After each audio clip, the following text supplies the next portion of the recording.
looked so happy. And I was, I was surprised because it was very heartfelt. And then Mr. Badepa asked me, do you remember me? So I didn't. I said, no, I don't recall. And then he told me the story. In 1996, I was the director of the Rural Development Department. It's called Director of Special Economic Programs. And we used to give a seed money of 10,000 rupees. How much is 10,000 rupees? It's about $100 euros? 100 euros to voluntary organizations or non-government organizations to set up small enterprises.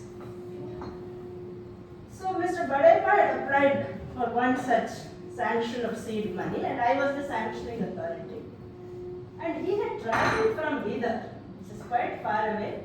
In those days it used to take an overnight journey to come to Bamberg, and he had come to my office to request me to sanction that amount. Right? But I was always very quick with files, so before he reached, I didn't even know he was coming. I had cleared that file and the order had been issued. So when he actually visited my office, I was not there, and he had, my PA had given him the order and said, your work is done, you can go. Madam has already given approval. So he took that order and he went back. And he told me then that he had waited for so many years to meet me. He had come to meet me in 96. He had not met me, but he had got the order. And he told me that with that 10,000 I set up this organization. And this has given livelihood not only to my family, but also 150 destitute women who were also doing those handicrafts, making sandalwood boxes in his small enterprise. That was, a feeling of fulfillment which you will remember forever. And Mr. Badepa had remembered my name and he had waited for about 17, 18 years to meet me. And that meeting happened entirely by chance.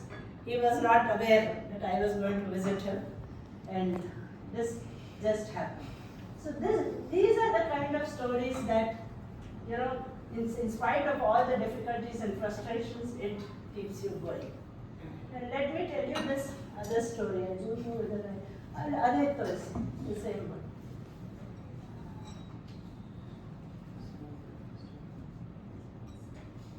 Yeah, no, the same one. Before. Kodugu is a small place just beyond Mysore. I don't know whether you have time to go there. It's a hill station, it's a lovely place. I told you I was the district secretary of Mysore. Shortly after that, I was moved, I became the district secretary of Kodugu. And as luck would have it, 2018 we had very heavy floods in a state called Kerala. Kodugu is adjacent. Kodugu is called Coorg in local language. So Coorg is adjacent to Kerala, and Coorg was also equally devastated. I told you that the Mysore passes through, the Kaveri river passes through Mysore district. The Kaveri river originates in Coorg, in a small place called Talakaveri. And so you see Kaveri in all its fury when when there is flooding. You see that in Mysore and you see that in Coorg as well. So I was put in charge of the relief and rehabilitation and search and survey and safety and rescue, whatever you call it, everything was dumped on me as the district secretary. I was actually in my office. The floods had started on the night of August 15th. August 16th, I was in my office and my chief secretary called me and said, situation is very bad. I was in my office in Bangalore. I had a regular job in addition. This was an add-on. Said, situation is very bad, go immediately. So I just started from my office without even packing any baggage, without knowing how long I had to stay. My baggage followed me later on with my husband. Poor spouses have also to take the load. So he brought my clothes along with him, but I moved immediately. And on August 17th, it was a very, very bad situation. There were people, Coorg itself is hillside area, full of coffee estates, and you have small hamlets in the estate. So by nature, it is both remote and spread out.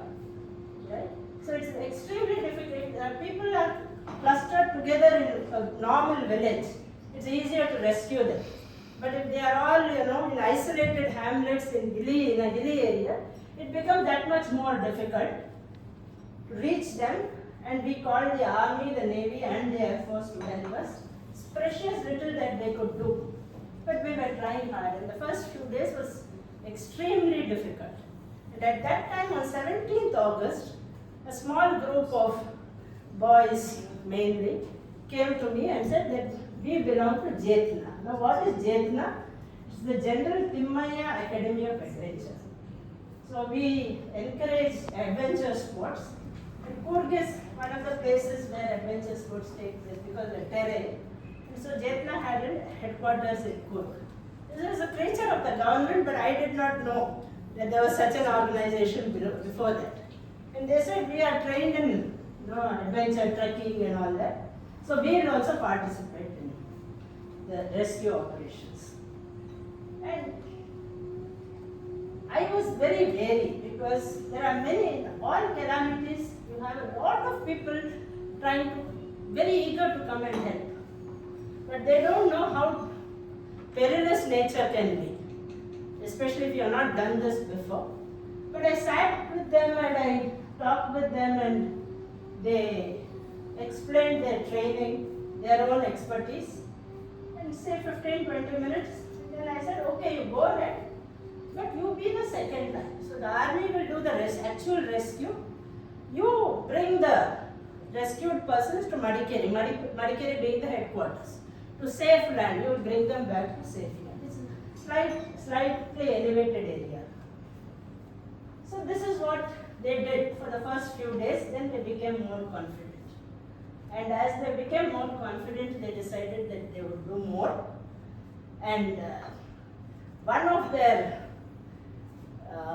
ventures, let us say, this little baby was 2 months old at that time.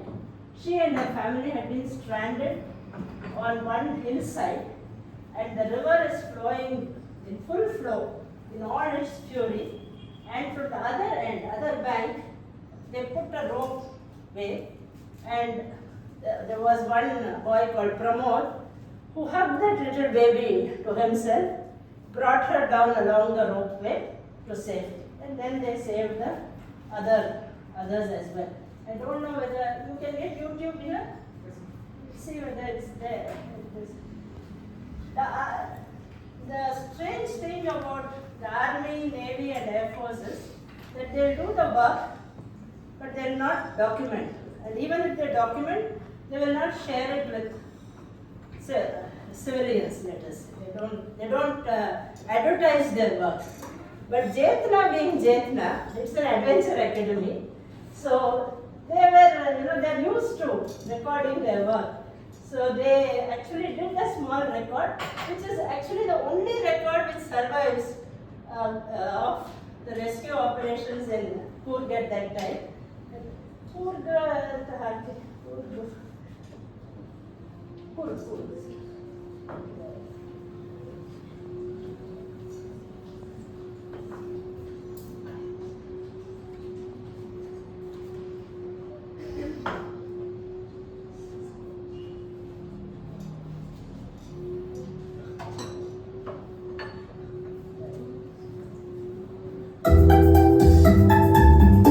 मैं पड़ोसी पूरी दुनिया को बुला आपने check करो आपने cell क्या रेट लगा दिया ना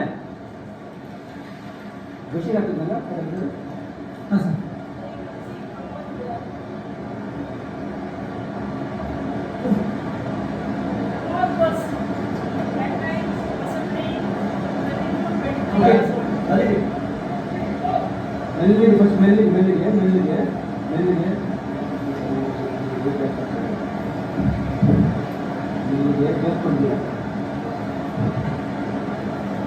Okay, faster. Faster. Fast. Point, calm minute. Okay. Okay. Bigger. Faster.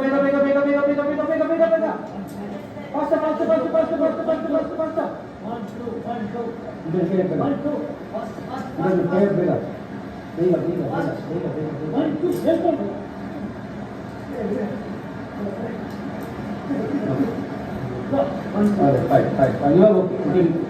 आराम करिए. कोई देख.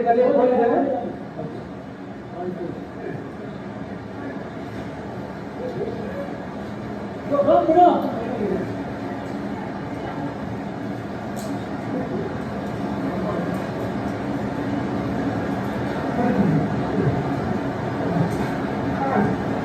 Babu boleh tidak?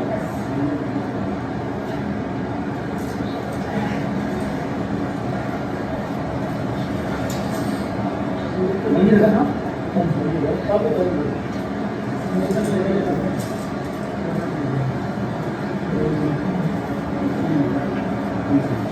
Kami nak kita. Ada. Betul.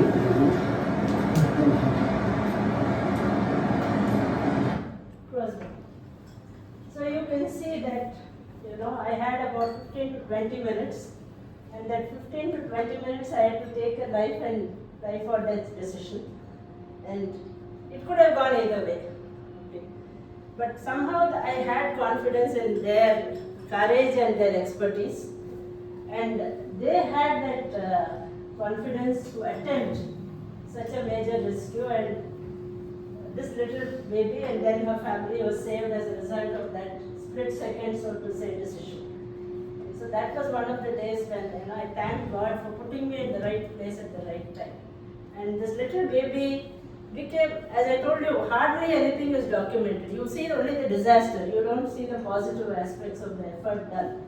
And she and that video, I did not know, I was sitting there, but it had been telecast and I was not aware of that. And she became the mascot for all the rescue operations. And she became an inspiration for the anxious people of Karnataka, all of whom were watching Kurg at that time.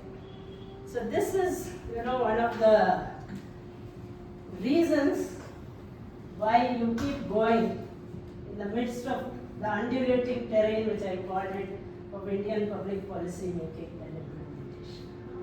Let's go to the next. So I will close this with a little bit of what I have learned in the course of 35 years.